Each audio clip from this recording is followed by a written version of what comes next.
In the quiet hills of Asheville, North Carolina, Annie Kent was the kind of woman who brought warmth wherever she went. A beloved art teacher and avid hiker, she lived alone in a small cottage nestled near the Blue Ridge Mountains. On April 3, 2017, Annie left for her usual morning trail walk, but she never returned. Her car was found parked neatly at the trailhead, doors locked, keys gone. Inside was her backpack, untouched. What began as a missing persons report quickly turned into something far darker. 3 days later, search crews discovered a single hiking boot near a steep ravine, followed by a red flannel shirt snagged in the brambles. But Annie's body wasn't found until nearly a week later, buried beneath a pile of leaves, her face concealed by a painter's cloth. The medical examiner ruled it a homicide. Blunt force trauma, no signs of sexual assault, no defensive wounds. It was as if she'd been ambushed. What puzzled detectives was what wasn't taken. Her gold necklace, her wallet, and even her phone, though it had been powered off, were all recovered near the scene. There was no obvious motive. No known enemies. The community was stunned. Then came a tip from a former student who remembered Annie receiving a series of disturbing letters weeks before her death.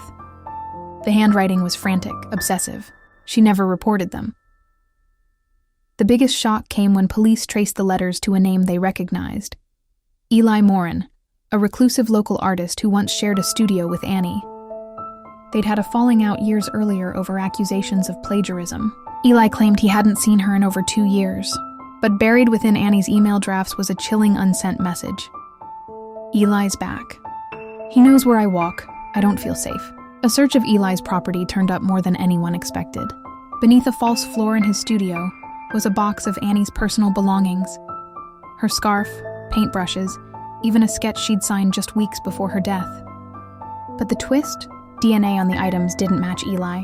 It matched someone else entirely. His estranged brother, Caleb, who had a violent history and had recently returned from out of state. When questioned, Caleb denied everything.